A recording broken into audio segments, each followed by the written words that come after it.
Welcome back to Straight Talk. I'm Laurel Porter. We're talking with Portland Public School District's new Superintendent, Guadalupe Guerrero. Once again, welcome to Straight Talk. Thank you again for having me. We talked earlier about the lead issue, and parents were angry about the lack of transparency and communication regarding that lead issue. They've lost a sense of trust, I think, in the district. What are you, as the new person at top, going to do to ensure that they have that trust, that you regain that trust again?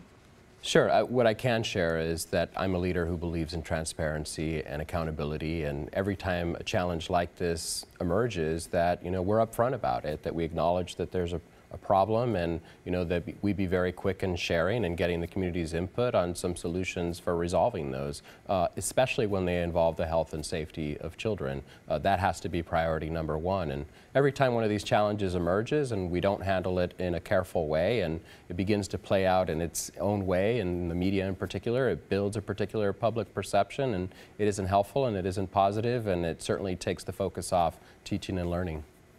The Oregonian published an investigation into sexual misconduct by a longtime teacher at PPS who evaded the allegations for years, Mitch Whitehurst. The investigation found the district protected him for years. The district has hired a team of investigators only after pressure from the Oregonian after it published that investigation. What do you hope this investigative team is able to achieve ultimately? Well, new on the scene, what I hope that this independent audit really reveals is all the different ways that the school system needs to tighten up on its processes. There's no excuse for having adults that are unsafe to have around children in the classroom or on our school campuses. So if there's anything we need to improve on in our practices, then we want to make sure to do that. You're coming into this from outside, first week on the job, with fresh eyes from another large public school district. What is it, do you think, about the Portland Public School District and the culture that could have led to this, protecting a teacher over a number of years?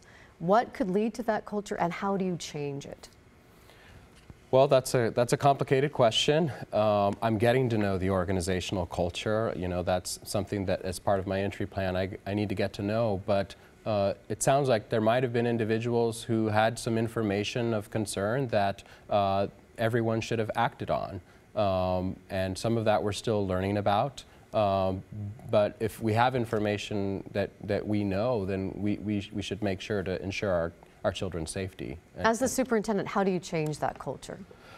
Well, part of it is making sure that I acknowledge the importance of being transparent and accountable for all of our actions.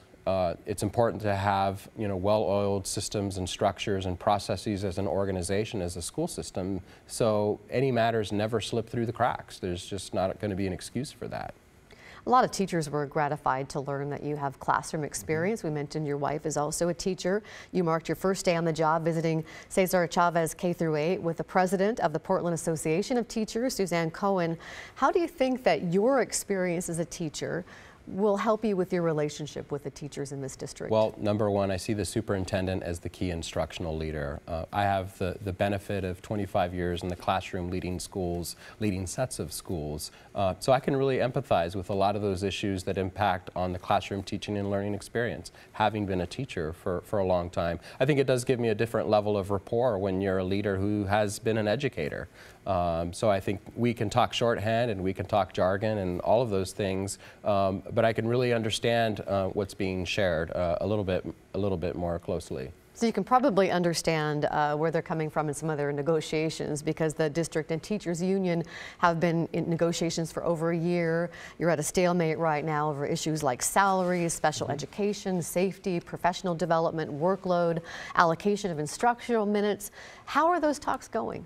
Well, and a lot of those details are best handled at the bargaining table, but I can assure you that I am, and our board is certainly interested in sort of coming to a tentative agreement as soon as possible. And so we're going to keep talking, and hopefully we can arrive at some compromises. It's been over a year. Should people be worried that it's taken this long, that there could be a strike?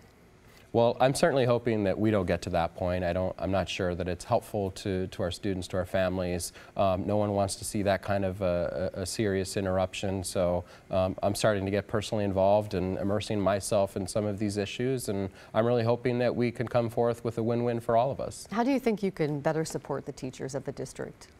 Well, there's a lot of ways that we can support our teachers. Of course, there's a whole continuum of educators because we have new teachers, we have teachers who teach in special areas, critically needed areas, special education, English learners, high school level. They all have sort of different needs, and so we have to think about those, and we have to have systems and structures for providing guidance and support.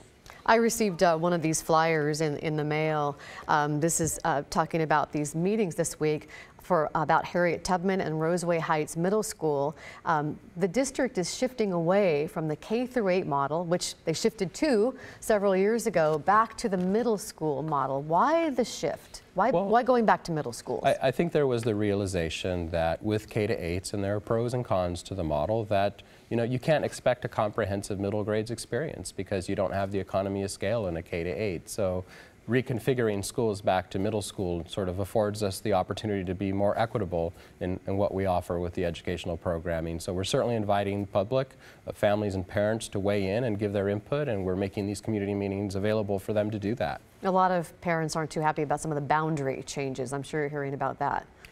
Well, if it was just an arithmetic problem and we were balancing enrollment and moving streets, was just about equalizing enrollment across our buildings, it would be a simple task. But obviously there are a lot of different opinions and sort of factors that go into sort of arriving at a solution that works for all of us. We have about a minute and a half left. I want to touch on a couple more things. A lot of staff have left the district. You're now charged with hiring new people. In some cases, I understand you have to reshape entire departments. What progress are you making? Well, as the new leader coming in, not surprisingly, many of these challenges over the last, recent time, has created, a gap in some of the organizational capacity. So it's true. There's a lot of vacancies in the Portland Public Schools. Those educators that are out there and interested in joining the cause, give us a call. But certainly, it's a big concern for me as a superintendent to make sure we have the necessary talented leadership that we need to drive the reform that we want to engage in.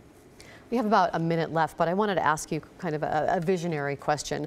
The Portland Public School Board, as I mentioned at the top of the show, really is looking to you as a transformative leader. Where do you want to take the district? What are your hopes? I mean, this is really a career challenge for you.